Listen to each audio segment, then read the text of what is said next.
in studio right now, we're happy to have with us the Roads Permanent Secretary, Engineer Michael Kamau. Thank you so much for making the time to be with us. Thank you. And let's start on the issue Terry Ann was referring to at the close of her story. Yes. Basically, maintenance. How are we going to ensure that even the new roads that are coming up, and it's vital, you know, that we know they will be maintained and that the ones that we have already will be maintained. There is a shortfall. What is the road ministry's plan?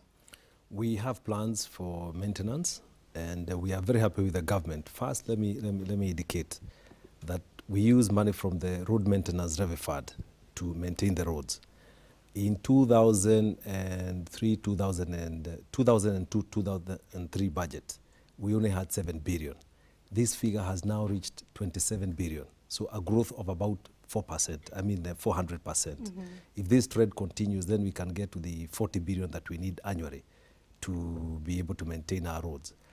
Yes. But we are also sharing this money with the constituencies. In fact, for the national highways, we don't have a very big problem because we are getting somewhere.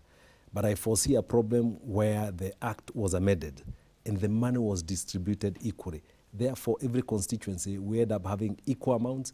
Therefore, you cannot take money to a priority road because every constituency, for example, this year will receive 39 million. For the DE roads, it's going to be a bit difficult because you cannot maintain bituminous roads with that kind of money. So I hope that we'll be able to review this act again so that we can leave the minister with a bit of money that he is able to use for maintenance. Okay, just to emphasize the importance. Kenyans cannot do business properly if they don't have a good roads infrastructure. Our food costs more when we have a bad road infrastructure. We've seen milk being spilled and food going to waste as a result of lack of available access to market. So, you know, in the road that is going up now, making its way to, I think it is Moyale, right now, we are told that people are kissing the tarmac as it comes up, just showing you that roads are a lifeline for Kenyans. How do people, because a lot of people have given me specific roads, Kisumu, Kakamega is one of them, and many other roads saying, what are you going to do about these roads? Let me make it more specific. Wherever Kenyans are, in whichever constituency, how do they find out which roads are due to be improved, developed, created, and where the projects are reaching? How do they hold you accountable? Very good. Now, for the first time in the roads ministry, in fact, on Monday this week, we had a big conference where we prepared the road sector investment program. This is the roadmap for the next 15 years. There was no roadmap before. Before we do traffic counts, we depend on other things, the actual demand, acute demands for roads. But now we are laying out a program where we are going to be able to tell people, if we get 2 billion, this money will go there. This program is going to be published. It's a 15-year program. It is up to 2024. And therefore, we'll be able to tell Kenyans, these are the roads we are going to do in these 5 years. The first 5 years are very detailed. Then we work out on the next 5 years and then the next cycle of 5 years. So 15 years. So we'll have a roadmap. But generally, the policy now that is guiding the ministry is regional connectivity. We are working with our neighbors. Ethiopia, I discussed with the Ethiopian Roads Authority. We are discussing with the Ugandans, with Tanzania, and indeed with Sudan, like the Minister for Sudan is coming. We know nationally the roads that we want. The road to Moyale is a priority.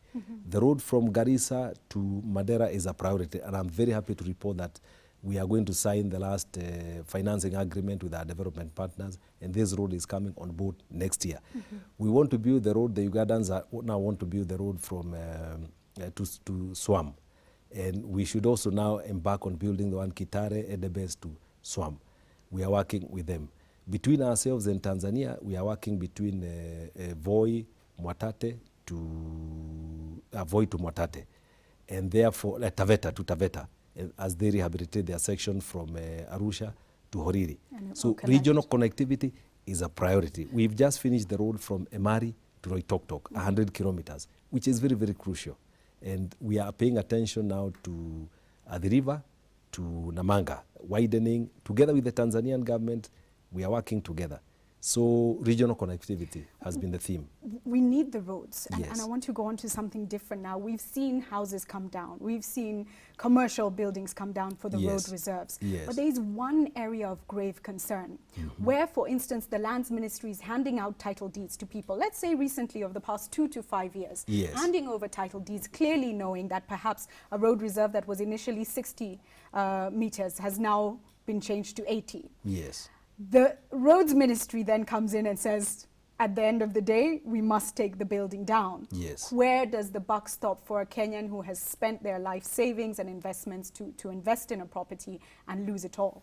Let me put it this way. This is one of, I think, not building roads, but reclamation reclaiming the road reserves is one of the most difficult things that I've ever encountered. But it's something that we got to do. Because as an accounting officer and as the ministry, you'll find that we actually paid and acquired land in the 70s. Paid for it, compensated the people. There is full knowledge that that land was acquired.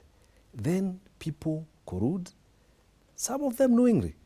The landowners, they collude, there is subdivision, they issue title deeds, and there we are.